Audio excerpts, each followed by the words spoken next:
This podcast deals with disturbing content, so listener discretion is advised.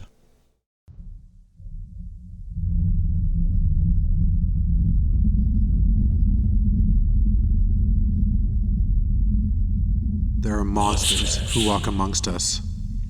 Normal individuals holding in deep, malicious urges. What causes someone to become disconnected from their own emotions to the point where hurting another human being is the only way they can feel something? What draws a person to commit such an atrocious act such as rape, or murder, or both? Between May of 1987 and May 1990, the city of Scarborough, Ontario, was stalked by a vicious beast who preyed on young women. His violent sexual hunger reverberated as fear grasped the hearts of the entire city. Women stopped feeling safe in their own homes as news of home invasions and sexual assaults flooded the police station. There was a sense of panic on everyone's faces. The rapist was Paul Bernardo.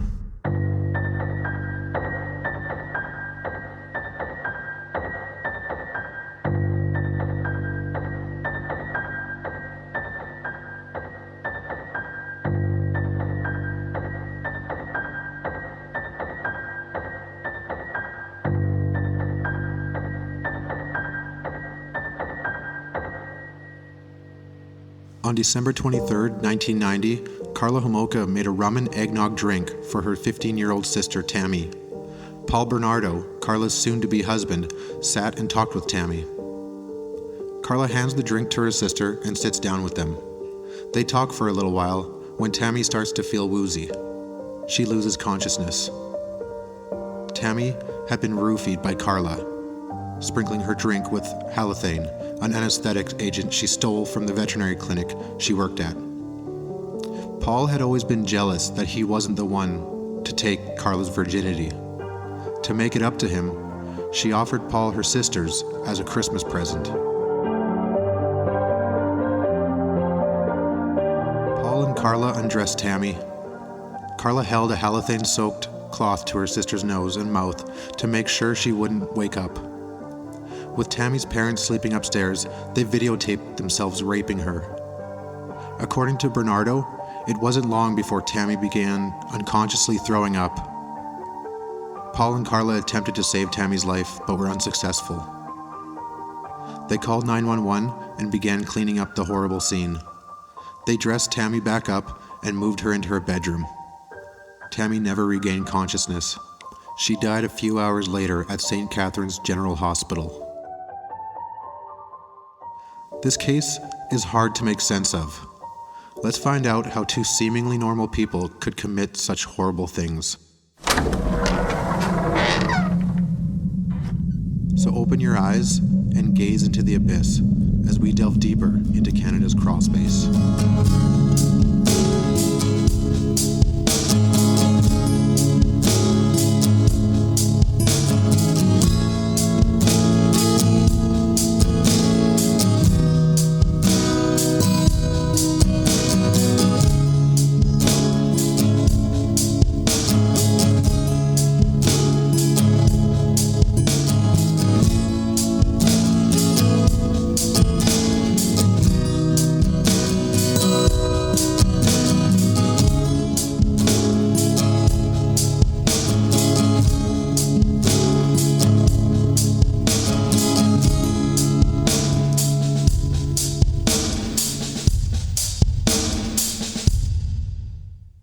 Hello, everybody.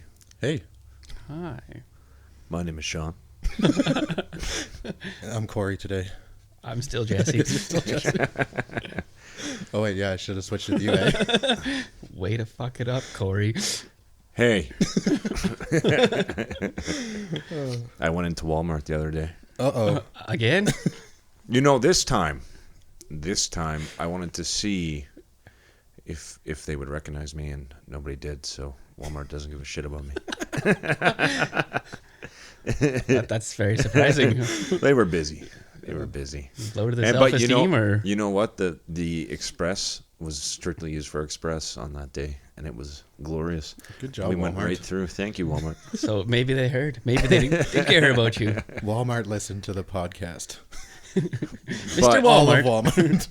Walmart. Well, I mean, you go to Walmart and you just feel like you don't belong.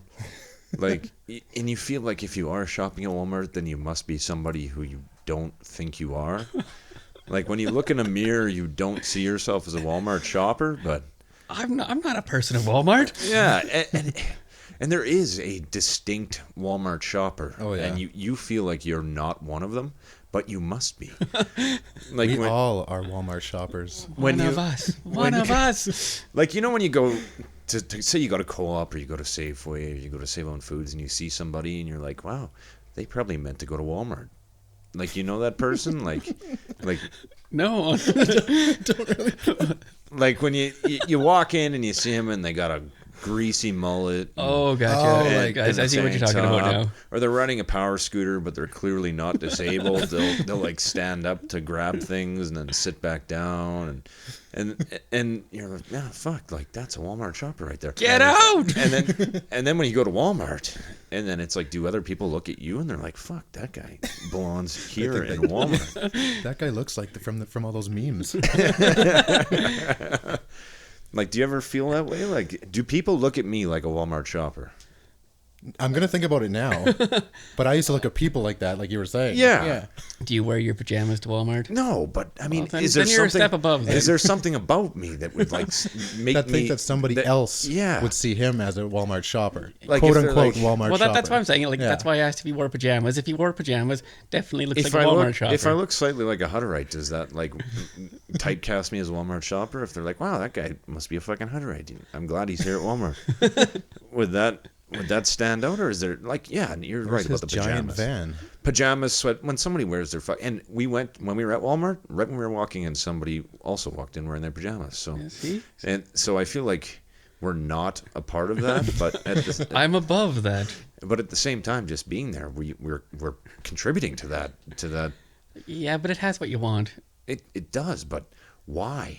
Why are these people so drawn to Walmart? And I know Because it has It's what the sales. everybody wants. It's the sales. but it is the sales. But then you go to Superstore, and Superstore is also fairly priced. Superstore makes me depressed. It As is. soon as I walk in, How come? I don't know. It used to be real bad when it was like yellow and whatnot on the yeah. inside. Now Like, the blue you could- is better? Like you could see like the rafters and all the vents up, but felt like you were just in like a A warehouse? warehouse. I know yeah. what Sean's talking about. It did feel very depressing. Yeah. And is that why they don't shop there? Because they're too jovial, or what is the issue? Because you go in a Superstore and you don't see Walmart shoppers, but yet Superstore offers the same kind of pricing as Walmart. But less. It doesn't have, like, it's got a greater grocery section, but less of everything else. Yeah, I suppose so. What do these people buy? What are these people buying from Walmart that they can't get at Superstore? Craft. Oh, I was gonna say craft dinner. Well, You no, can get that everywhere. because Superstore has great deals on Yeah. diapers, so I don't think it's diapers. Clothing, potentially? Clothing, houseware, stuff. You Housewares. can't buy a barbecue at... You can get great deals on spoons at Walmart, that's true. Yeah, $1 for 4 or something. Yeah. Like Yeah. So, I mean, that You might guys be... really know your pricing. that. I do. I go to Walmart a lot. Well, so do I. Like, Jocelyn... I mean, we all goes go to a lot, Walmart, yeah. but we all don't feel like we belong in Walmart, right? I would prefer to go to Walmart a little bit less. Yeah. Like, Superstore's closer, but Jocelyn hates it because she doesn't know where everything is. Like, she goes to the Walmart Yeah, but on the you're west side. never going to know where everything is with that attitude. Well, Like, tell that to her. Spend some time there. I understand Jocelyn. that because I like to get into a grocery store and get out as soon as fucking possible. Yeah. But then Walmart's not the place for you, because most of the time you end up getting fucking gridlocked in line somewhere. Yeah. That's anywhere, though, too. It can be. Especially this time of year. Yeah, this time of year, Yeah. you're fucked. But I haven't even started Christmas shopping besides one thing. I mean, and that's what people always say. It's like, I'm screwed this week. oh, you're looking for a convenient shopping experience? Then why would you go to Walmart? And you're like, well, I mean, the pricing and the fucking clothes, I guess, whatever they're buying there, clothes and housewares. I always I just need need to be around blenders. my people. All right, this has been another episode of Walmart Talk. And now, welcome to the Canada's Crawl Space. Oh, hey guys, I'm Sean. he's not. You still want to be me? You don't want to be me. I think I'm still Jesse. And I'm still Sean. All right, what are we talking about today? We are talking about Paul Bernardo and Karla Homolka, the Ken and Barbie Killers. This has been the most disturbing case to research. Yeah, I didn't think it was going to be as bad as it was until I got into it. You read about it, and my stomach would just tighten up and sink at the same time. Yeah. Like it was just. I felt like the details of that Vince Lee situation were very, very stomach churning. They were, and yet this was worse for me. Yeah. I feel the same way. Like I was able to make that audio clip. Well, the of him on the bus circumstances, last time. the circumstances behind like how this all began and everything like that. Yeah, I definitely see that. it's just so depraved, and all the murders were teenage girls. Like it just worse. Yeah. I don't know. Yeah. I guess I agree it is worse than a carnival worker, but it's it's a different bag altogether. Well, and also like you've got Vince Lee who schizophrenic. Like there's an issue there. Then you got Paul Bernardo, by all Just accounts, like normal guy. yeah. Mr. Canada. The boy next door. Yeah. All right. So who is Paul Bernardo? Let's find that out. Paul Kenneth Bernardo was born August 27th, 1964 in Scarborough, Ontario. His father, Kenneth, was a monster himself. He was charged with child molestation in 1975. He sexually abused his daughter. Paul's mother, falling into a deep depression over her husband's abuse, withdrew from the family and lived in the basement of their Scarborough home. So she didn't really go too far away, eh? Just downstairs. Is Liam's middle name Sean? No. Yeah. Do you have any kids with your first name as their middle name? No. That's the son of a real sick bastard right there. Well, I'm my middle names are my grandfather and great grandfather. Yeah, but that's different. Yeah, That's it is not different, like it's not like you're Sean Yaroslav Yeah. Heredia. Yeah, I see what you mean. Yeah. Yeah, he never gave me mine. None of them gave him his. Anyways. Paul's older siblings felt the effects of the emotional and mental abuse, but Paul seemed to be unscathed by it. Nick Prawn, the author of the book Lethal Marriage, describes Bernardo, quote, "He was always happy, a young boy who smiled a lot. With his dimpled good looks and sweet smile, many of the mothers just wanted to pinch his cheeks whenever they saw him. He was the perfect child they all wanted. Polite, well-mannered, doing well in school, and so sweet in his Boy Scouts uniform." End quote. I don't know why they had to say Boy Scouts uniform. Because It's the only time he was cute. He was just extra cute. He was today. extra cute, yeah. it was hideous beyond that. But behind the innocent face, Bernardo had developed dark sexual fantasies and enjoyed humiliating women in public and beating women he dated. When he was 16, his mother told him he was conceived illegitimately during an affair. Paul was disgusted by this news and began to openly insult her. Bernardo graduated from Sir Wilfrid Laurier Collegiate Institute in 1982. He worked for Amway. The culture of sales deeply affected him. He would buy books and tapes of motivational, get-rich-and-famous experts. He and his friends would practice pickup lines on young women they would meet at bars, and apparently were fairly successful. In 1987, Paul Bernardo met Karla Homolka. They were sexually attracted to each other immediately. Unlike the other women he knew, Karla encouraged his sadistic sexual behavior. Bernardo had a deep fascination with the 1991 Bret Easton Ellis novel, American Psycho. He would read it like it was his Bible. That says something. That definitely says something. That he Something. really likes bone-colored business cards? Is that what it said? He's really picking his heroes there. Yeah. All right, so the Scarborough rapist. Bernardo committed multiple sexual assaults, escalating in viciousness in and around Scarborough. Most of the assaults were on young women whom he had stalked after they got off buses late in the evening. Known incidences are, there's a few of them here. May 4th, 1987, 21-year-old Scarborough woman in front of her parents' house. After Bernardo followed her home, she was raped. May 14th, 1987, rape, 19-year-old woman in the backyard of her parents' house. There was a few Jane Does in this. There was one main one that I don't think I really went into too much, but there was a lot of them that weren't named during everything. July 17th, 1987, attempted rape. Although he beat the young woman, he abandoned the attack when she fought back. What a piece of shit. September 29th, 1980. Like, you beat somebody, and then as soon as they start to fight back, it's just like... That'll be a theme throughout Paul Bernardo. He's a piece of shit. Yeah.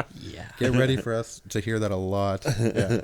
September 29th, 1987. Attempted rape of a 15-year-old girl. Bernardo broke into the house in Scarborough and entered the victim's bedroom. He jumped on her back, put his hand over her mouth, threatened her with a knife, bruised the side of her face, and bit her ear. Bernardo fled when the victim's mother entered the room and screamed. 19 years old at the time of... he was 19 years old at the time of the crime. Anthony Hainmayer was convicted of the sexual assault in 1989 and served a 16-month prison sentence, but was exonerated after Bernardo admitted the crime in 2006. Fuck, would that be horrible? Right? Yeah, how does that... Well, I mean, I'm not going to say how does that happen. We've seen it happen in prior cases, but yeah, poor fucking Anthony Honemeyer. Yeah. December 16th, 1987, the rape of a 15-year-old girl. The next day, Metropolitan Toronto Police issued a warning to women in Scarborough traveling alone at night, especially those riding buses. December 23rd, 1987, rape of a 17-year-old girl with a knife he used to threaten his victims. At this point, he began to be known as the Scarborough Rapist. April 18th, 1988, Bernardo attacked a 17-year-old girl. The fifth assault. I got a little bit about that one. Yeah. So that girl that was raped in April, there's a quote from the Star around that time. It's she's now suffering from physical and the emotional aftermath of Monday night's prolonged vicious attack, but eventually she will also have to cope with the knowledge that her community allowed it to happen. Mm-hmm. The woman had been attacked between two houses below a bedroom window, and her screams for help were heard but ignored. Jesus Christ. What the hell?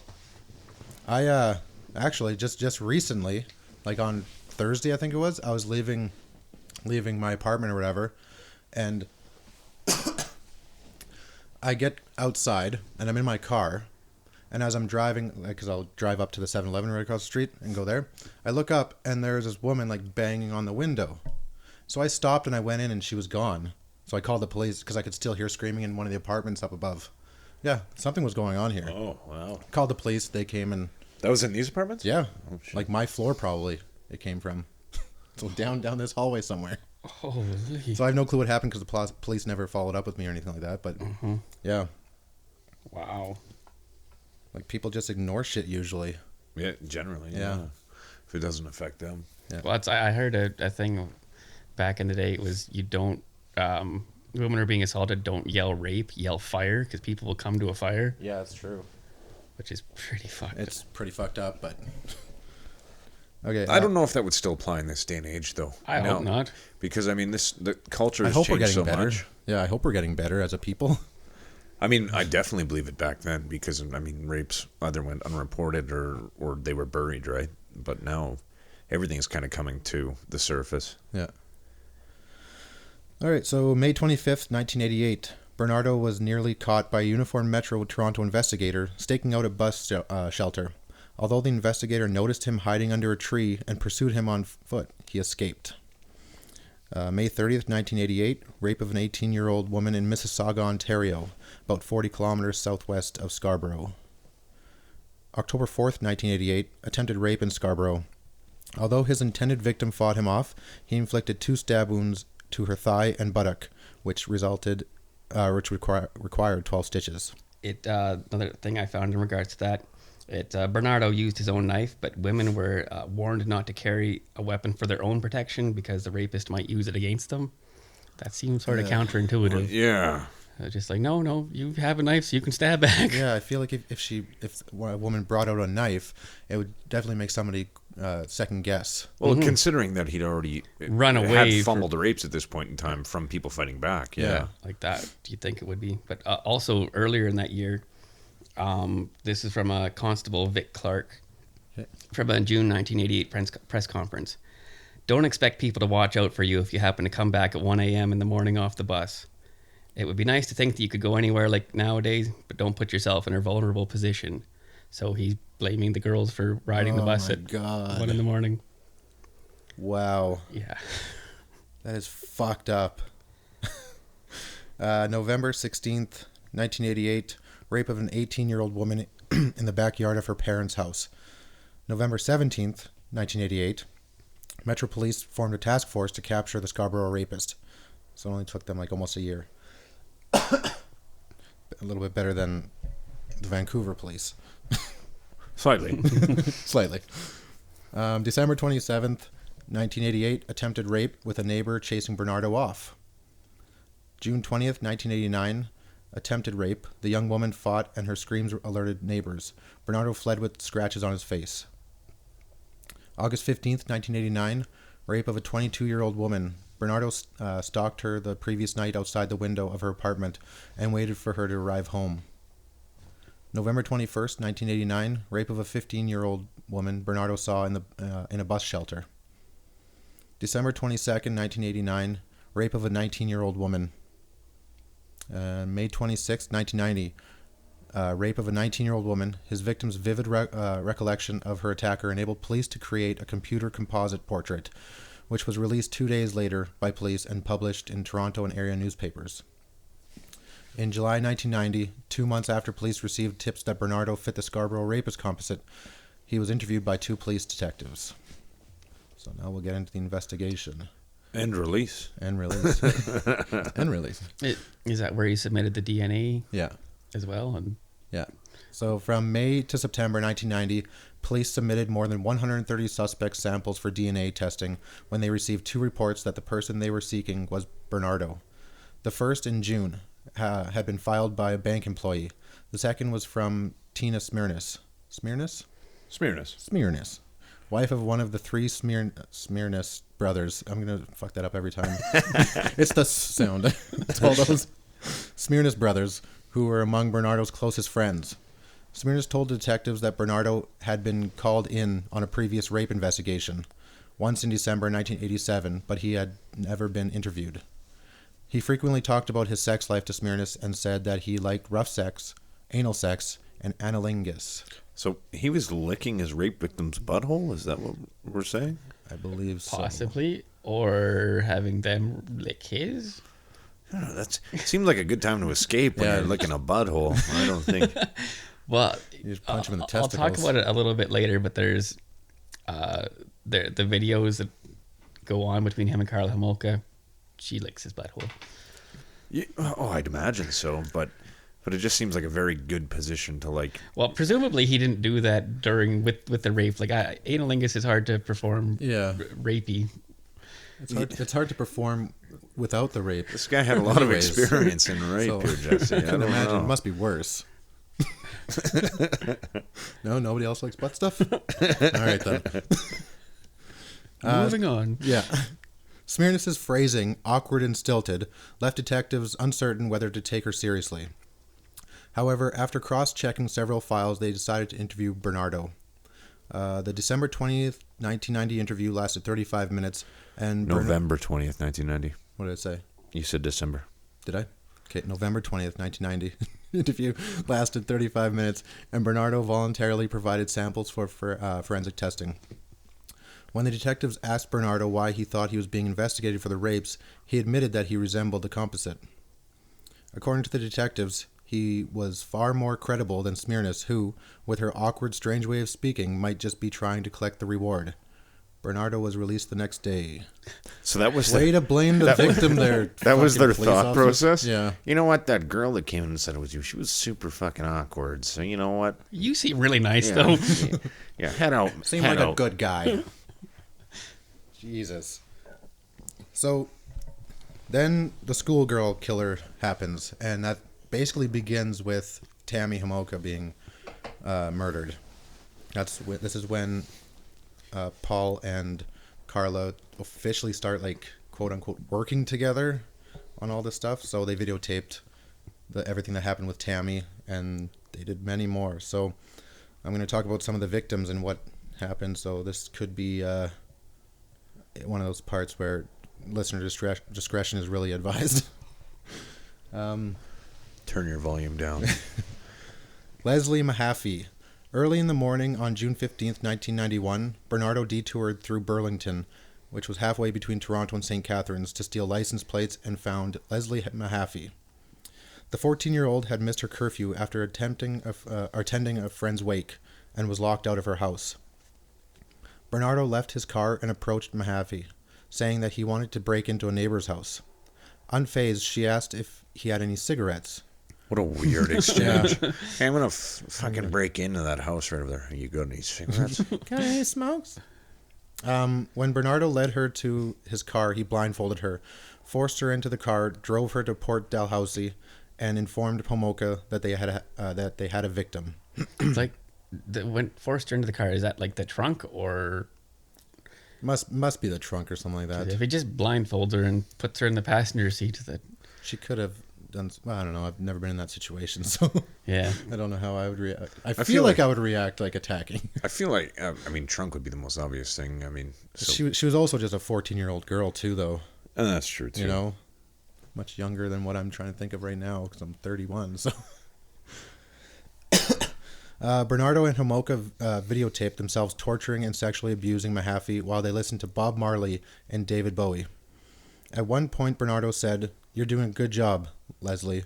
A damn good job," adding, "The next 2 hours are going to determine what I do to you. Right now, you're scoring perfect."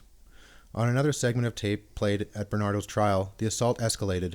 Mahaffey cried out in pain and begged Bernardo to stop. In the Crown description of the scene, he was sodomizing her while her hands were bound with twine. Mahaffey later told Bernardo that her blindfold seemed to be slipping, which signaled the possibility that she could identify her attackers if she lived. The following day, Bernardo claimed Homolka fed her a lethal dose of halcyon, which I'm assuming is another one of those tranquilizers, right? Mm-hmm. Probably, yeah. Homolka claimed that Bernardo strangled her. So now they're... Oh, that's during the trial. Yeah, so they're attacking each other, basically. They put Mahaffey's body in their basement, and the day after that, the Homolka family had dinner at the house. It's like they raped Tammy while the parents were sleeping upstairs. Yeah. They had a dead body in the freezer house while they had a family over for dinner. Like, just not afraid at all. Nope. After the Homolkas and their remaining daughter, Lori, left, Bernardo and Homolka decided that the best way to dispose of the evidence would be to dismember Mahaffey and encase each body part of hers in cement. Bernardo bought a dozen bags of cement at a hardware store the following day. He kept the receipts, which were damaging at his trial. Bernardo used his grandfather's circular saw to dismember Mahaffey. Bernardo and Homolka made a number of trips to dump the cement blocks in Lake Gibson, 18 kilometers south of Port Dalhousie. At least one of the blocks weighed 90 kilograms and was beyond their ability to sink. That would sink real easy. Beyond their ability to get to the lake, I would assume. Yeah, you'd think so.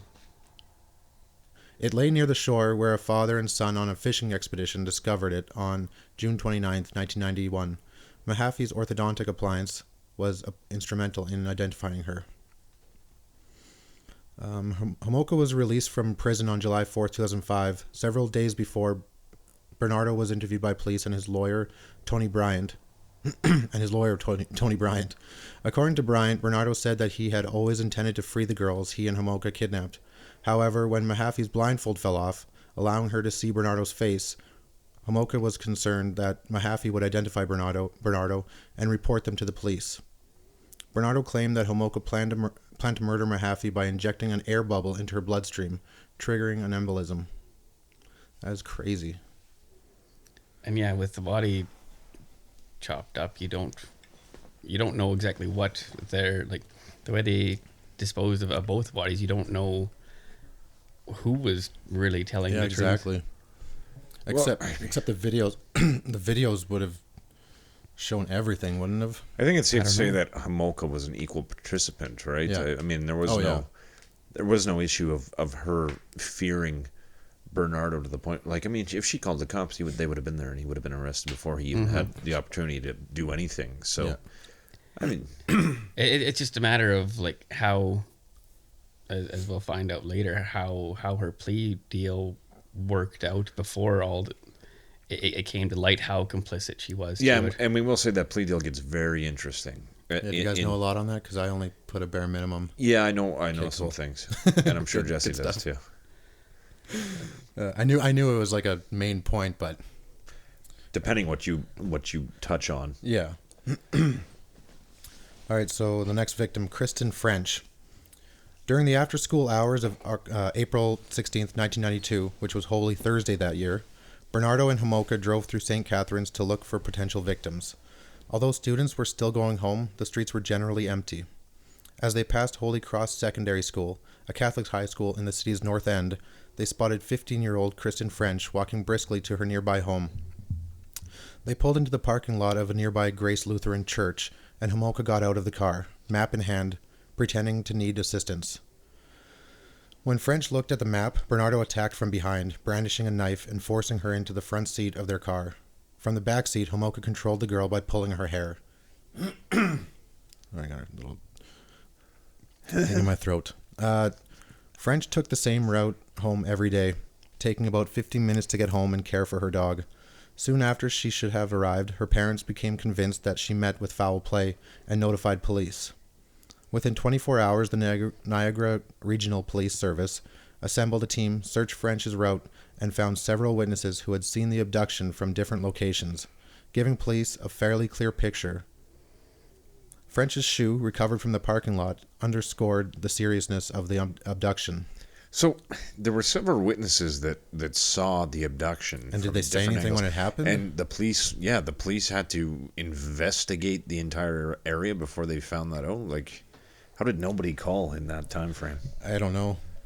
Would have been a lot of kids, but I still feel like there would have Maybe been... tell your, hey, Mom, Dad, I just saw somebody get dragged into a car, screaming, or somebody brandishing a knife, something. But like when she didn't arrive home in 15 minutes, like that is still pretty Yeah. fast, and it all depends on like kids may have needed time to get home to tell their parents something I guess, like yeah. that. Well, the fact that but I mean, by the time that 15 minutes was up, they contacted the police, and then the police had to track down her route and do the investigation, right? So I mean, that's hours passed at that point. By the time they go through all of that, Yeah, it says within 24 hours. yeah. Over the Easter weekend, Bernardo and Homolka videotaped themselves torturing, raping, and sodomizing French, forcing her to drink large amounts of alcohol and submit to Bernardo. At his trial, Crown Prosecutor Ray Houlihan, it's a sweet, detective name, said that Bernardo always intended to kill her because she was never blindfolded and could identify her captors. The following day, Bernardo and Homolka murdered French before going to Homolka's for Easter dinner. Homolka testified at her trial that Bernardo strangled French for 7 minutes while she watched. Bernardo said that Homolka beat French with a rubber mallet because she tried to escape, and French was strangled with a noose around her neck, which was secured to a hope chest. Homolka then went to fix her hair. French's nude body was found on April 30th, 1992, in a ditch in Burlington, about 45 minutes from St. Catharines, and a short distance from the cemetery where Mahaffey is buried. She had been washed and her hair was cut off. Although it was thought that French's hair was removed as a trophy, Homolka testified that it was cut to impede identification. That makes no sense. Not really. There's still all the identifiers. The dental records, the Just her fingerprints, face. the facial recognition. Basically, the hair would be like the last thing that they would be identifying somebody with. Wrong haircut, not that girl. Yeah, it can't be. No mustache. All right, so more victims. Shortly after Tammy Homolka's funeral, her parents left town and Lori visited her grandparents in Mississauga. Oh, I'm going to burp. It just came out of nowhere. In Mississauga, leaving the house empty. According to author Stephen Williams, during the weekend of January 12, 1991, Bernardo abducted a girl, took her to the house, raped her while Homolka watched, and dropped her off on a deserted road near Lake Gibson. Bernardo and Homolka called her January Girl. At about 5:30 a.m. on April 6, 1991, Bernardo abducted a 14-year-old who was warming up as coxswain for a local rowing team. I should interject here that a coxswain is the person in charge of the boat. Okay, 'cause I didn't know I that. had to click on it. Yeah, I had what to the click on it fuck's to a find out. coxswain? I had to figure that out too, because it doesn't sound. Never mind. That's the right move there, Sean. Yeah. The girl was distracted by a blonde woman who waved at her from her car, enabling Bernardo to drag her into the shrubbery near the rowing club.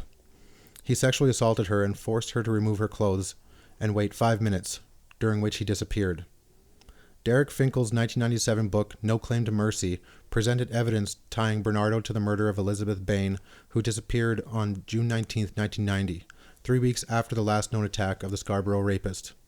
Bain told her mother that she was going to check the tennis schedule at the University of Toronto, Scarborough. 3 days later, her car was found with a large bloodstain on the back seat. Robert Baltovich, who has consistently maintained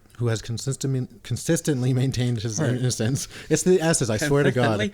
It's all the S's. Maintained his innocence, was convicted of secondary murder in the death of his girlfriend on March 31st, 1992. At trial, his lawyer suggested that the then-identified Scarborough rapist was responsible for the crime. Baltovich served 8 years of a life sentence before he was released, pending appeal. In September 2004, his appeal was processed, with his lawyers alleging that he had been wrongfully convicted and Bernardo was guilty of the murder. The Court of Appeal for Ontario set aside Baltovich's conviction on December 2nd, 2004, but on July 15, 2005, the Attorney General of Ontario announced that he would face a new trial. On April 22, 2008, after a series of pre-trial motions, including the presentation of evidence implicating Bernardo in Bain's murder, Crown Prosecutor Philip Kotanen told the court that he would call no evidence and asked the jury to find Baltovich not guilty of second-degree murder. There's a lot of stuff. I'd like to, are you continuing with Baltovich? Yeah. As in regards to that? Okay, I'll bring in this information once you're... After this stuff? Just with Baltovich, just... I think you're done with Baltovich. Yeah, that might have been the end of the Baltovich. Did you about his not guilty in 2008? What about it? Yeah. Well, he was found not guilty in 2008 in a retrial. Yeah. And then he brought a civil suit against the government, but they found that financial compensation was not appropriate. So essentially he got nothing for his wrongful conviction. What? How is that even possible? You give him 8 years of your life? Good question. 8 years in prison and not a single penny your way. Good job, Canada legal system. You guys are great. That's sarcasm. In case someone's like really dry, I have to. Thank you for explaining. Yeah. On March 29th, 1992, Bernardo stalked and videotaped 2 sisters from his car and followed them to their parents' house. The sisters incorrectly recorded his license plate number. One sister reported the incident to the NRP on March 31st, 1992, and received an incident number to report further information. With French under Homolka's guard on April 18th, 1992, Bernardo went out to buy dinner and rent a movie. He was spotted by one of the sisters who attempted to track him to his house. Although she lost him, she got a better description of his license plate and car and reported them to police.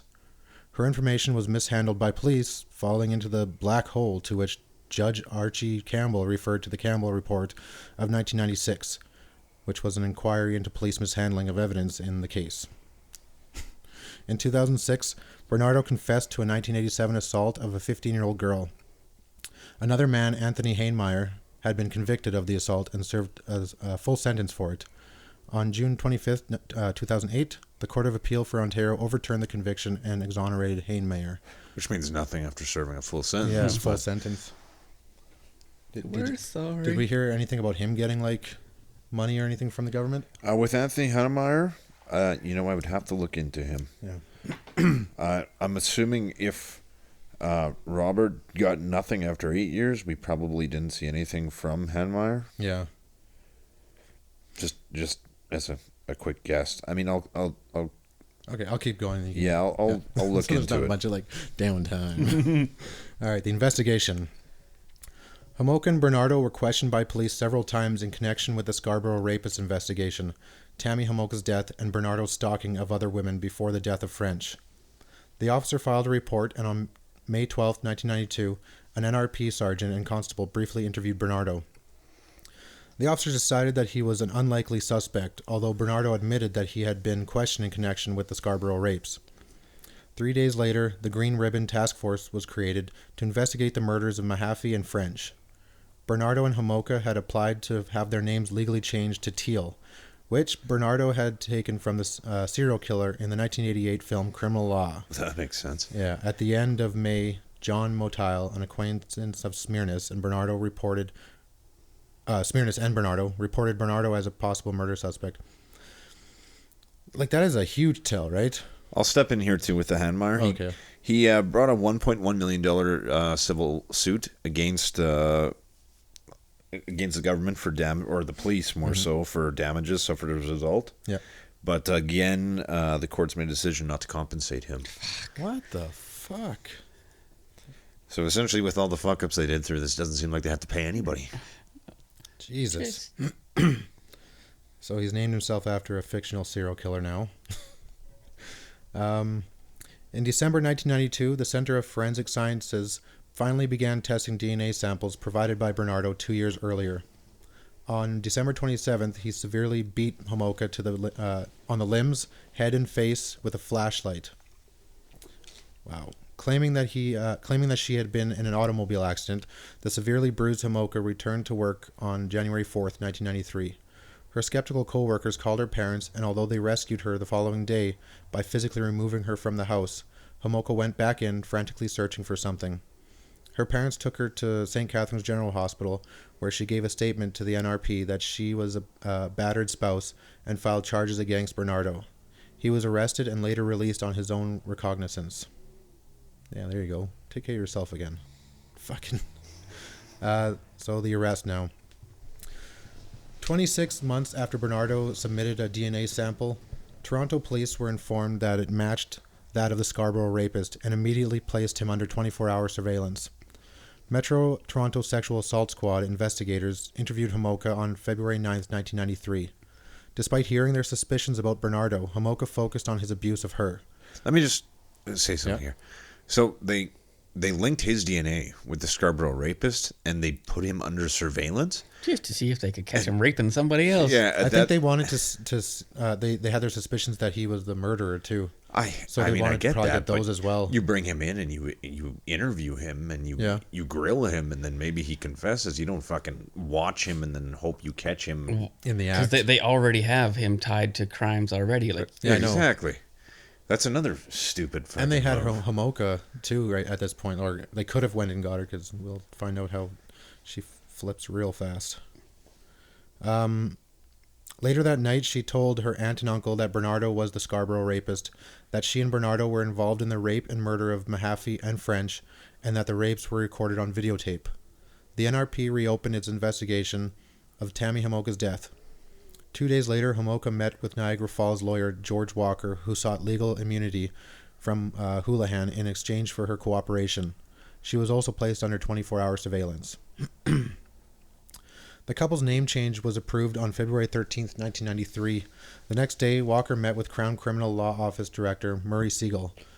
After Walker told Siegel about the videotapes of the rapes, Siegel advised him that, due to Homolka's involvement in the crimes, full immunity was not a possibility. On February 17th, Metro Sexual Assault Squad and Green Ribbon Task Force detectives arrested Bernardo on several charges and obtained a search warrant. Because his link in the murders was weak, the warrant was limited. No evidence which was not expected and documented in the warrant could be removed from the premises, and all videotapes found by police had to be viewed in the house. Damage had to be kept to a minimum. Police could not tear down walls looking for the videotapes. The search of the house, including updated warrants, lasted 71 days, and the only tape found by police had a brief segment of Homolka performing oral sex on Jane Doe. I didn't get into Jane Doe. I don't think I do. But You mentioned earlier that there were there were a several. few, yeah. But there was one that actually was at the trial and everything that they still to this day have not identified. Yeah. Oh well. On May 5th, Walker was informed that the government was offering Homolka a plea bargain of 12 years, which she had 1 week to accept. If she declined, the government would charge her with 2 counts of first-degree murder, 1 count of second-degree murder, and other crimes. Walker accepted the offer, and Homolka later agreed to it. On May 14th, Homolka's plea bargain was finalized, and she began giving statements to police investigators. She told police that Bernardo boasted that he had raped as many as 30 women, twice as many as the police suspected, calling him the happy rapist. That's crazy. I gotta take a drink.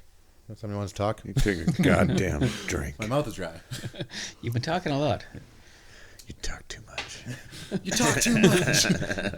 I disagree. You talk just fine. Right. I was just kidding. I never meant to hurt you. I'm only going to cry about it all night, that's all. Don't worry. All right, so during the trial, Bernardo was tried for the murders of French and Mahaffey in 1995, and his trial included detailed testimony from Homolka and videotapes of the rape. The trial, subject to a publication ban in Canadian newspapers and media, was moved to Toronto from St. Catharines. The ban did not affect U.S. newspapers and television stations in nearby Buffalo, which were easily available in southern Ontario. Bernardo testified that the deaths were accidental, later claiming that his wife was the actual killer. On September 1st, 1995, Bernardo was convicted of a number of offenses, including the 2 first-degree murders and 2 aggravated sexual assaults, and sentenced to life in prison without parole for at least 25 years. He was designated a dangerous offender, making him unlikely to ever be released. He's the first person to agree to a dangerous offender, Yeah. whatever. Designation, yeah. You know, I wouldn't be hard-pressed to believe that Homolka was the killer. Given his M.O. prior to meeting Homolka, he was a rapist, but he wasn't a murderer, right? That's and anytime somebody did have, use force, he would flee. But then when he met Homolka, all of a sudden the M.O. changed, and it began like a BTK killer type thing where they would bind and then dispose of these bodies, right? It became like a bigger act. It did, yeah. It could be either one. She could have been the impetus for him to escalate things. He's got somebody cheering him on, but it could be either. Just and that It could have just been her presence that did it to him, that made him. It very well could be the confidence, like Jesse was saying, just having a cheerleader, right? But but I don't know. It's like I think In the videotapes, they describe it like she helped a lot. Yeah, and that's what I mean. Like Yeah. the extent of her help, I don't know. That plea deal was such a farce in the first place. Yeah. So in a plea bargain, a 12-year sentence for manslaughter, Homolka testified against Bernardo in his murder trial. The plea bargain was criticized by many Canadians since Bernardo's first defense lawyer, Ken Murray, withheld videotapes for 17 months. They were considered crucial evidence, and prosecutors said that they would never have agreed to the plea bargain if they had seen the tapes. See, I wasn't sure if you were going to touch on that, so that was what I was Yeah. going to bring up, that Ken Murray had the physical location of these videotapes. He knew where they were. And he withheld that information until that plea bargain was struck, and then they gave the location away. Yeah. So at that point, should that plea bargain have even been admittable? Like Who knows? I don't really know. At that point, it's done and it's signed And if off it's signed on. and everything, yeah. yeah, I get that it's done and signed off, but it was done under false pretense that they needed this plea bargain to get the location of these tapes. But it wasn't her lawyer withholding it; it was Yeah, it was Bernardo's. Bernardo's. Well, yeah, but Bernardo and her, same thing. I mean, he had physical evidence pointing to one direction of this case that he withheld, and that's like a big ethics thing, right? But no, he have to provide evidence? He can't provide evidence against his own against. No, his he own. can't. But when asked, there had to have been a point where the police were like, "Do you know the location of these tapes?" And he's like, Maybe. "You know what? I don't, because there's no." What tapes? He wouldn't. I don't think he'd legally be able to do that. But maybe it wasn't like. I don't know, but no, the plea bargain deal shouldn't have happened. Like it. Yeah. But they didn't know. But now that they do know, like it's just so regrettable. Yeah. As far as we know, she hasn't reoffended. But I mean, when you get away with murder, I'd be quick to not reoffend either, I guess, eh? Yeah, like I read a stat today that it's like 2% of women that are like sexual offenders actually reoffend, but doesn't matter. The shit that she did before is exactly. outweighs anything. All right, so Murray was later acquitted of obstruction of justice and faced a disciplinary hearing by the Law Society of Upper Canada. Although Bernardo was kept in the segregation unit at Kingston Penitentiary for his own safety, he was attacked and harassed. He was punched in the face by another inmate when he returned from a shower in 1996. In June 1999, 5 convicts tried to storm his segregation range, and a riot squad used gas to disperse them. Man, too bad they didn't get through. They don't like rapists in Especially prison system. rapists of like young Like child children, and that's the 14-year-olds issue there. and everything. Yeah, Oh, that's not an issue. That's perfectly valid. Well, no, I mean that's the issue as to why they dislike Yeah. them. So I mean, and to this day, he's still alive right now. yeah, the fact that they protect somebody like that, Yeah. maybe just like take a longer break, take a little bit of a longer break, and You deserve a coffee. yeah, You maybe deserve a Kit Kat. There we go. There was the joke. maybe just drop something on the ground for a very long time while the other. Keep kicking it away with your feet. Yeah. Try to go down and grab it. I dropped my screwdriver over there. Would you get it? This goddamn pen. You know what, Paul? I'll be back in 5. Okay, the Toronto Star reported on February 21st, 2006. Six. Fuck. 2000 Allen Thicks. Or Robin Thicke. Fuck Robin Thicke. Blurred lines, man. Oh, now we're making enemies with Robin Thicke now, too. Robin Thicke is everybody's enemy. Yeah. Blurred Lines was a stolen song to begin with, was it not? He lost. Yeah. So his only good song was stolen from somebody else. But he made a lot of money and wore a Beetlejuice suit. That Beetlejuice suit is true. It's pretty sweet. All right, so February 21st, fuck, I still can't do it, eh? Give myself a little bit of a break. Still can't say 2006. You There did. you go. Yeah. That Bernardo admitted sexually assaulting at least 10 other women in attacks not previously attributed to him. Most were in 1986, a year before what police called the Reign of Terror by the Scarborough rapist. Authorities suspected Bernardo in other crimes, including a string of rapes in Amherst, New York, and the drowning of Terry Anderson in St. Catharines, but he has never acknowledged his involvement. Bernardo's lawyer, Anthony G. Bryant, reportedly forwarded the information to legal authorities in November 2005. In 2006, Bernardo gave a prison interview suggesting that he had reformed and would make a good parole candidate. No. Yeah, please no. He became eligible to petition a jury to be allowed to apply for early parole in 2008 under the Faint Hope Clause, since he committed multiple murders before the 1997 Criminal Code Amendment. But he didn't do it. He didn't apply at that point. In 2015, Bernardo became eligible and applied for day parole in Toronto. According to the victim's lawyer, Tim Danson, is that? Oh, I'm thinking Ted Danson. Yeah. Wrong one. Tim Danson, it is unlikely that Bernardo will ever be released from prison because of his dangerous offender status. Bernardo is ineligible to apply for full parole until February 17th, 2018. That's like Very 3 close. months ago. Or 3 months to go. 3 months ago. 3 months from now. Sorry. In September 2013. In September 2013, he was moved from Kingston Penitentiary, which was closing, to Millhaven Institution in Bath, Ontario. That's the one they talk about in 38 Years Old by Tragically Hip. Ah, yes. Which he is reportedly segregated from the other inmates. So they're still keeping him safe. They just seriously just let a group of fucking murderers or inmates in there. Well, that's what I mean. How do you not accidentally let that happen? How do you not accidentally let that? Because it's going to be an accident on paper. It's got to be on paper, yeah. Oh no! Like everything went wrong and they got him. Shucks. But Womp womp womp womp. Bernardo scored 35 out of 40 on the psychopathy checklist, a psychological assessment tool used to assess the presence of psychopathy. Is it psychopathy or psychopathy? psychopathy. Okay, in individuals. This is classified. How do you feel, Jesse? I was going to say psychopathy. Oh, Psychopathy? See, I was going back and forth today reading it. I don't know which one is right, but like, since they're called psychopaths, I decided to go with that one. Yeah, I but agree with Sean on that's that. correct, but I don't know. I Yeah. mean, if you're a psychopath and then psychopathy, it's how does psychopath become psychopath? Psychopathy. We're gonna need a grammar teacher here. Somebody help us.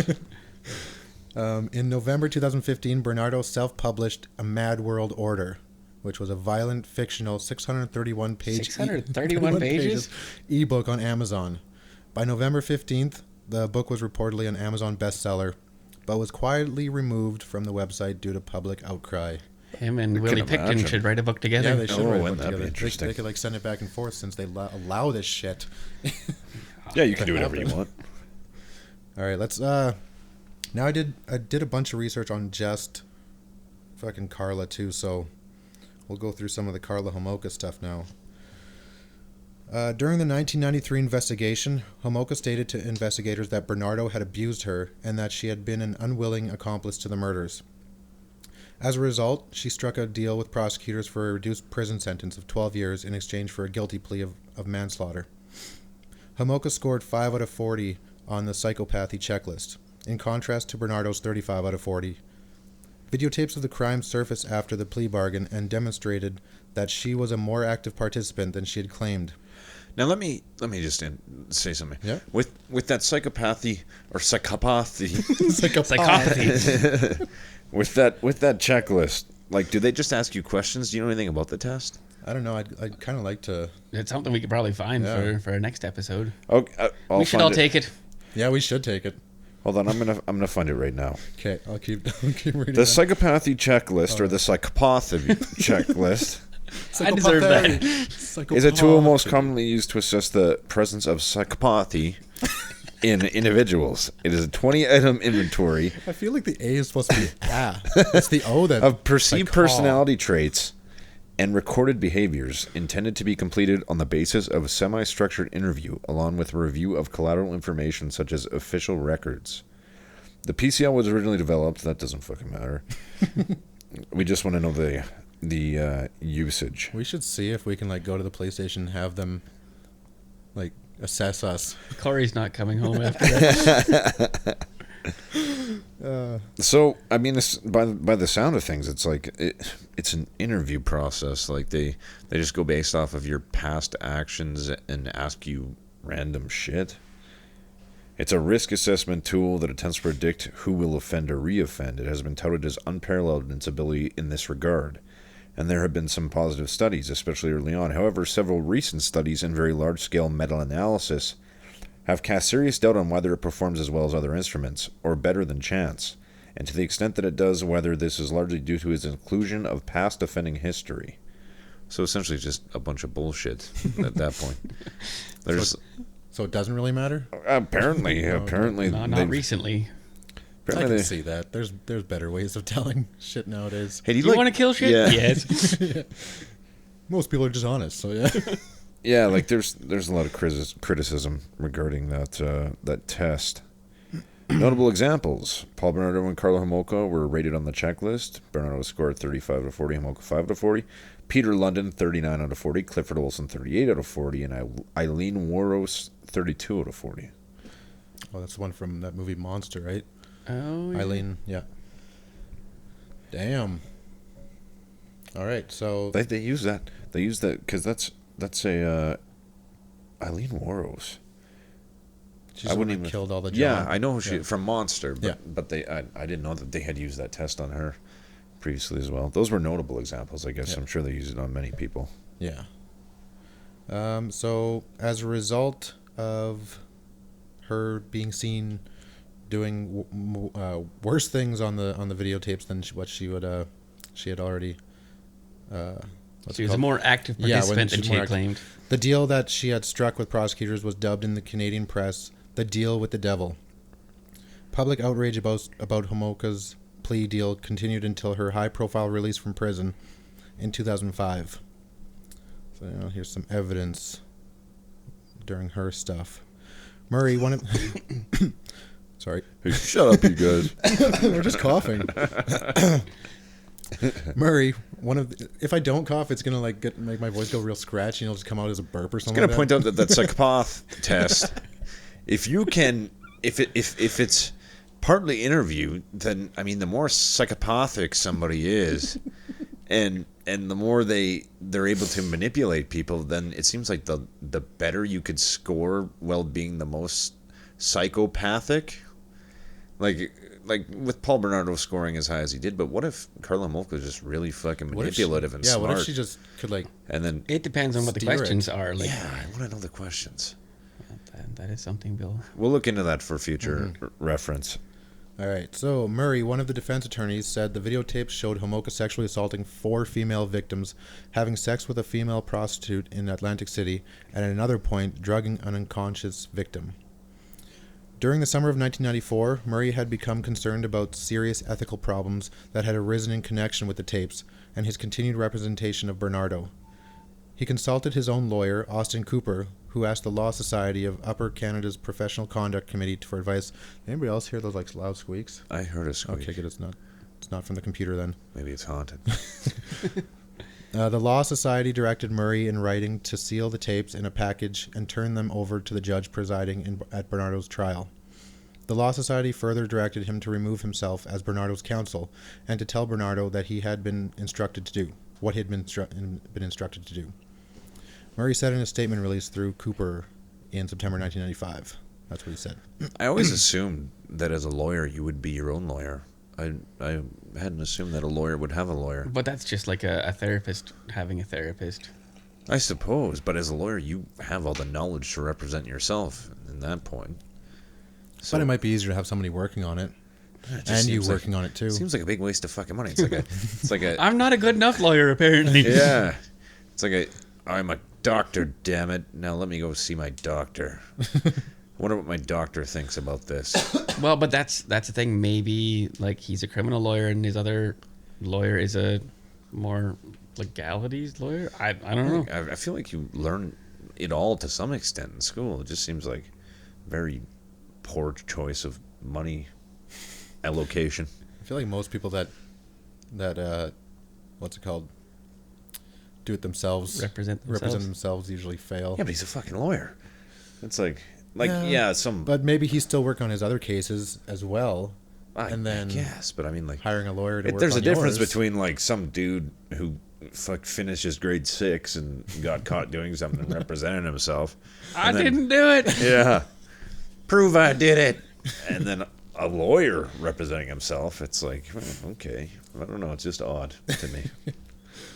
Okay. On September 12th, 1994, Cooper attended Bernardo's trial and advised Justice Patrick Lesage of the Ontario Courts General Division, lawyer John Rosen, who replaced Murray as Bernardo's defense counsel, and the prosecutors about what the Law Society had directed Murray to do. Rosen argued that the tapes should have been turned over to the defense first. Murray handed the tapes along with a detailed summary to Rosen, who, quote, kept the tapes for about 2 weeks and then decided to turn them over to the prosecution, end quote. So he was like, I'm not dealing with this. Here you go. You guys have free range now. And that was a big, yeah.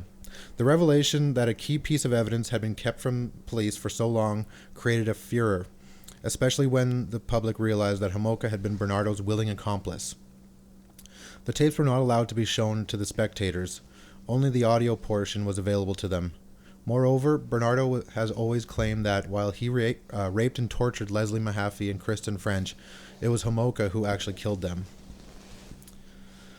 After the videotapes had been found, rumors spread that Homolka was an active participant of the crimes. The public grew incensed as the full extent of Homolka's role in the case was finally exposed, and the plea agreement now seemed unnecessary.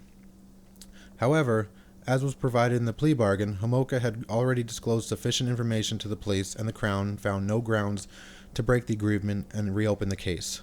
Ridiculous. Now, having said this, knowing that Homolka was released and all the people that her and Paul murdered or sexually assaulted, and knowing that Homolka is free, and how has it that no family members from any of these children have found her and taken their own vigilante justice on her? Well, I don't know. Because it seems like if that was one of my kids and like Homolka and Paul Bernardo kidnapped and killed them, as soon as that 12 years was up, I'd be fucking scanning the airways, finding out where she was. And that's the thing. She's able to be found. Like there's a Facebook page, watch Karla Homolka or whatever. Yeah. So people know where she is. Exactly. So people know where she is. How is she not dead? I just don't get that. Other people don't want to go to jail? Yeah, but fuck it. You're just gonna you're like, look what happens. I know. Yeah. Like She got away with it. yeah. And yeah. and I mean, like in a crime of passion, I mean, With tapes. Like, Yeah, she got away with it with tapes. and with that's something evidence that against every her. family member that was there would have to live through. Yeah, they seeing all those would have had to tapes, right? Well, they didn't show them, heard but it, but they still, heard it. regardless. Yeah. Like, I just read a transcript of it. It was fucking creepy Awful. enough. So I mean, yeah, just it's mind-boggling when somebody hasn't offed her at this point in time. Like, you remember that video in the United States? There was that man whose son was sexually assaulted, and while the assaulter was walking from court, the dad was at the payphone, and then as he walked by the payphone, the dad turned around and shot him in the head. Like, Oh, yeah. like something like that should have probably happened to Karla Homolka at some point. Yeah, it is kind of surprising that, like, Bernardo's been assaulted how many times? Kind of in surprising prison. that she hasn't been too. Yeah, like, you read the comments on, like, the some of the articles that I was reading, and there's a lot of people that want to. Yeah. Yeah, but everybody's just too fucking chicken shit. But our justice system is soft. Don't worry about it. If you want, It's 10 ply soft. if you got hate in your heart, let it out. Okay. Although the That's not a disclaimer. Disclaimer. Corey Barnes does not I do not- represent all the not ideals of condone. Canada's crawl space. I do not condone vigilante justice. Do not condone or endorse, but I'm if it just- happens, it happens. I'm just surprised it hasn't happened. Yeah, definitely surprised. Okay, although the contents of the videotapes would likely have led to a conviction of murder for Homolka, an inquiry into the conduct of the prosecutors who had made the plea bargain found their behavior, quote, professional and responsible, and the quote, resolution agreement that they had established with Homolka unassailable under the criminal code. Holy shit. It wasn't professional and responsible and shit like that. I'm reading this and I'm like I've already read this twice today and I'm reading it again and I'm like still surprised by it, you know? Judge Patrick T. Galligan, reporting to the Attorney General on the matter, indicated that, in his opinion, the Crown had no alternative but to negotiate with the accomplice in this case, as the lesser of two evils to deal with an accomplice rather than to be left in a situation where a violent and dangerous offender cannot be prosecuted. See, but at this point, they already had him as the Scarborough rapist. Yeah, so he was already being put away. With all the rapes that he would have been convicted of, would he not have been able to be deemed a dangerous offender at that point alone, with just the rapes under his belt? I have no idea. I don't know what constitutes a dangerous offender. Well, I mean, he's a serial rapist at that point. He'd raped, what, like 13 women as just a rapist prior to Homolka? Well, he had bragged about like 30. But it wasn't like, it's not like those are the ones that. No, but I mean, like, as the Scarborough rapist, I think he would have been already put away for life at that point. I don't think. But then they needed the could have additional- done. They would have had one of those sentences where it would have been a life sentence or something like that. What's the term when it's all at once? Concurrent instead of back to back. Yeah, but I mean, like, so say they get him on a lesser charge with the Homolka and Bernardo when they teamed up, a lesser charge for that, but they still have him on all the rapes. So I mean, it just seems like. But there's also like a maximum sentence that they can give for that.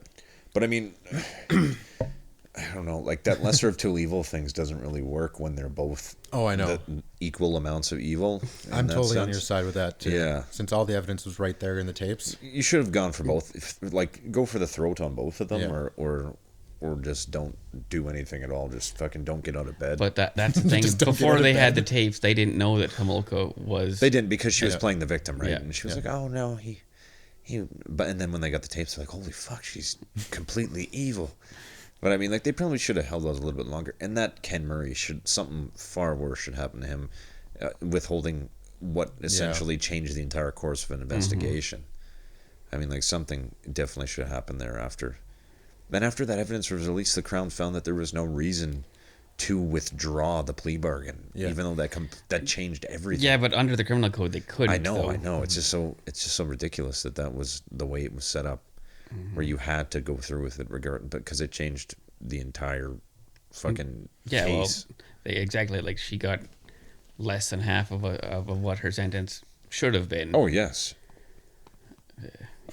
I mean, she's lived a full life. She's had children. She's taking them to school. And how many people didn't get to do that because of her? But Well, that's exactly it. yeah. Like, you've got 3 girls that were killed, and then how many other people that were victimized because of her, and the impact on their lives and their families' lives, and like, yeah, no. And I mean, she must be living with herself just fine, which is also disturbing for a 5 out of 40 on the psychopathy test. I was Yeah, gonna I make a feel joke like like that too, yeah, but you I beat feel me like to it. she should be suffering a little bit inside, but she seems quite okay. So, is it picking up the fucking, like, I think it's picking up the ghosts in your attic. apparently. No, it's your haunted computer from all the schizophrenia Oh, audio yeah, files maybe. you've made. Maybe they're all on there still. Okay. It probably won't even come out onto the recording at all. It's just us, we can hear it. Anyways, a 2-day hearing was held before Judge Jean R. Bellew. I don't know how to pronounce Let me try this. Beaulieu? Jean R. Bayou. Bayou? I think it's I feel like it's Jean. It's probably Jean. In June 2005, I was still thinking about it. In June 2005, he ruled that Homolka, upon her release on July 4th, 2005, would still pose a risk to the public at large. As a result, using Section 810.2 of the Criminal Code, certain restrictions were placed on Homolka as a condition of her release. So here they are. 1. She was to tell police her home address, work address, and with whom she lives. 2. She was required to notify police as soon as any of the above changed. 3. She was likewise required to notify police of any change to her name. 4. She was planned to be, if she planned to be away from her home for more than 48 hours, she had to give 72 hours notice. She could not contact Paul Bernardo, the families of Leslie Mahaffey and Kristen French, or that of the woman known as Jane Doe, or any violent criminals. 6. She was forbidden to be with people under the age of 16. 7. She was forbidden from consuming drugs other than prescription medication. 8. She was required to continue therapy and counseling. And 9. She was required to provide police with a DNA sample. On July 4th, 2005, Homolka was released from... anyone want to take a stab at that? Joyce? What? Saint Anne de Plains prison? Yeah, there we go. That's probably the closest we're going to get. She granted her first interview to Radio Canada Television, speaking entirely in French. Homolka told interviewer Joyce Napier that she chose Radio Canada because she had found it to be less sensationalist than the English language media. She said that she had likewise found Quebec to be more accepting of her than Ontario. Of course they would be. She affirmed that she would be living within the province, but refused to say where. She said she had paid her debt to society legally, but not emotionally or socially. She refused to speak about her alleged relationship with Jean-Paul Gerbet, a convicted murderer serving a life sentence at that prison again. Saint Anne's des Plaines. There you go. Yeah. Homolka's mother was also present, but off-screen, and was acknowledged by Homolka. On November 30th, 2005, Quebec Superior Court Judge James Brunton lifted all restrictions imposed on Homolka, saying there was not enough evidence to justify them. There should have been way Bullshit. more. Yeah, way more. There should have been way more restrictions. On December 6th, 2005, the Quebec Court of Appeal upheld Brunton's decision. The Quebec Justice Department decided not to take the evidence to the Supreme Court despite Ontario's urging. So, she lives just free now. Yeah, just how she got away with it, fucking nuts. It is fucking nuts. Did you guys know she served some time in Saskatoon? I did not. Yes, in October 2000, she spent 4 months in our regional psychiatric facility. Oh, yeah, I had no clue. I remember hearing about that in the news that she was coming, and I was like, what? But apparently, at that time, I don't know if it's changed since, but she was, it was the only regional psychiatric facility that was like a maximum security thing that would accept women. So yeah, apparently there was a big uproar when she was here, and when she left, there was a whole lot of happy people working in that psychiatric facility because they didn't want to deal with her, didn't want to deal with all the questioning and stuff to deal with her. I could imagine people would have been asking them everything. Mm-hmm. Well, yeah, nor would I. And then, now, Jesse, you have more information as to where she is today. I have a little bit. Yeah, she's in Montreal. She has changed her name to Leanne Teal. So just like Bernardo, the serial killer name The that he initial chose. plan. Yep. And she's married to Terry Bordelais. Got 3 kids, 2 boys and a girl. And he is the brother of her lawyer. Oh, that's interesting. Yeah. She volunteers at her children's school. She teaches them knitting and stuff. She's just such a swell individual these days. Yeah, so she's at a children's school, and this is the same lady in a transcript that I read today from one of the videos where she wished her and Paul had 4 children so the pair of them could have sex with their children. Yes, I recall that actually. Yeah. And yeah, like she's scot-free. Like, And just recently there was some uproar over that because people discovered that she was in the PTA, correct? Yeah. I don't know. I didn't read Well, about I don't know that. about the PTA, but like she was going on like School trips. Yeah, trips and yeah, everything like she- that. Yeah. I didn't know what the She's PTA a soccer mom, is what she is. Yeah, and I guess nobody Psycho realized it was her soccer until at some point it was, hey, you look a lot like Karla Homolka. And she's like, oh, really? No, I'm Leanne Teal. I've never been told that my entire life ever, not even once. What would make you think that? Is it my murderous gaze? Shut up or I'll kill you. Is it my dead eyes or my... That transcript that I read, it was just one of the tapes. In it, the tape finishes it. This is after they've already murdered her sister. They're in her parents' place, in her dead sister's bedroom, and she pretends she is her dead sister Tammy and has sex with Paul Bernardo. Yeah. Jesus.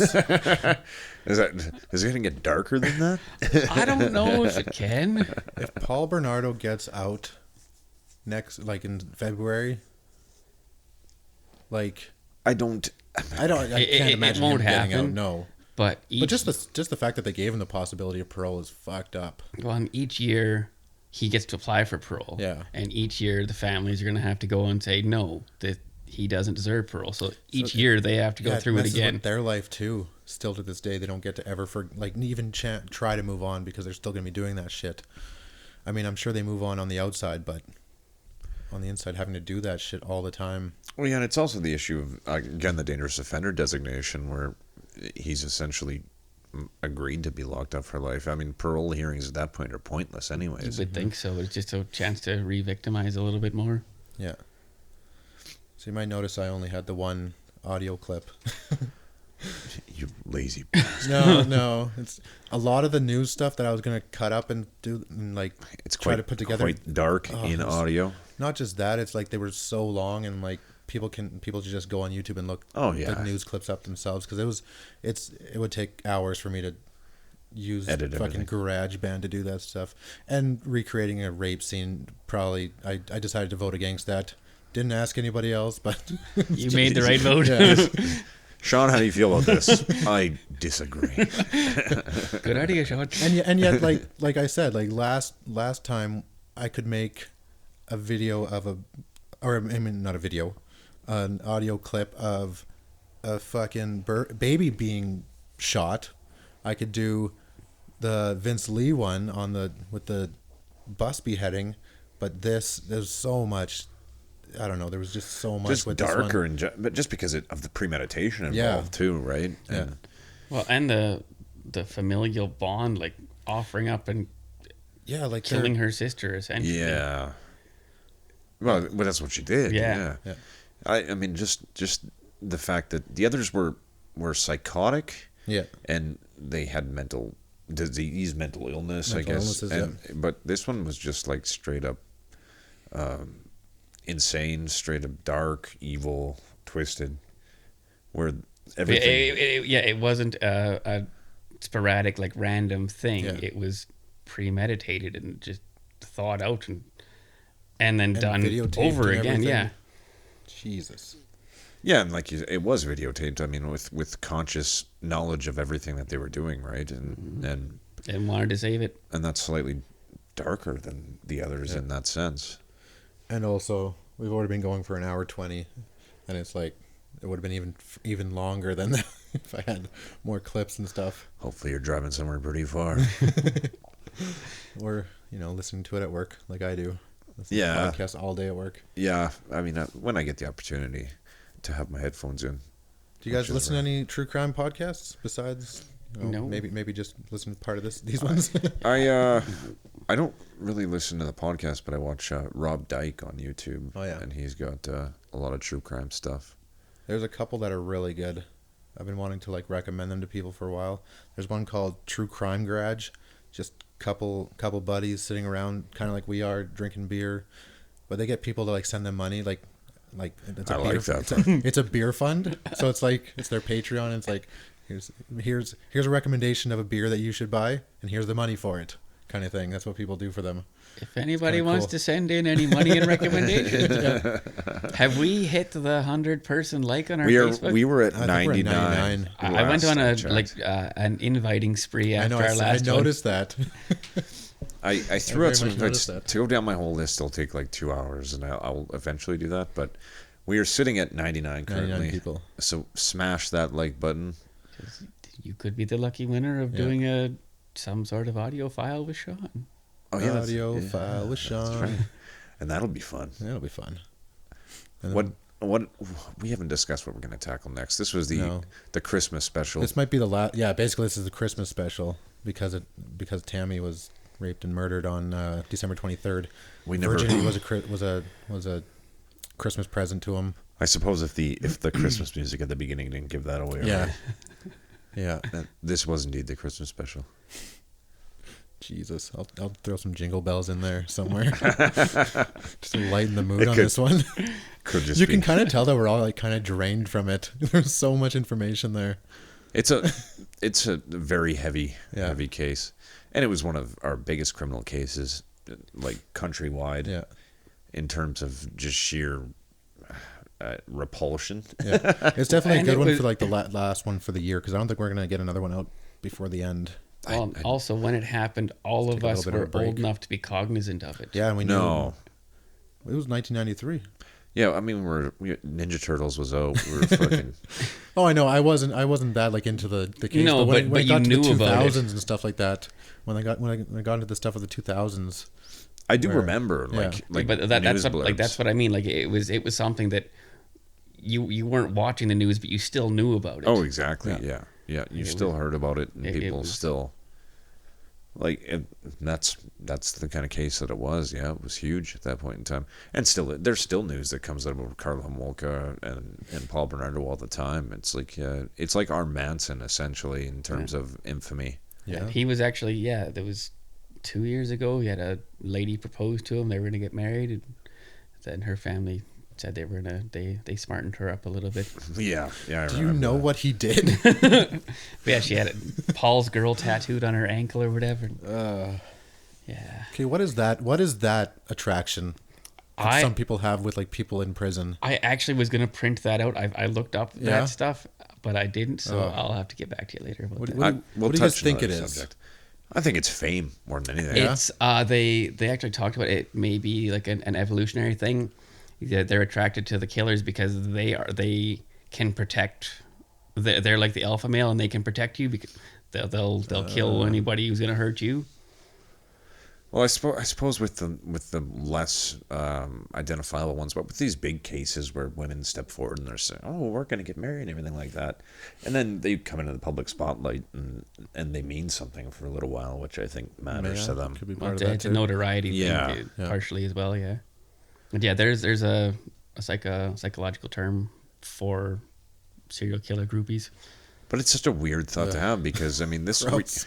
you're talking about a person that's behind bars that's not going to protect you for shit. Like you're married to them, and He used anything to- could happen to you. Also, Paul Bernardo used to run away as soon as somebody would attack him too.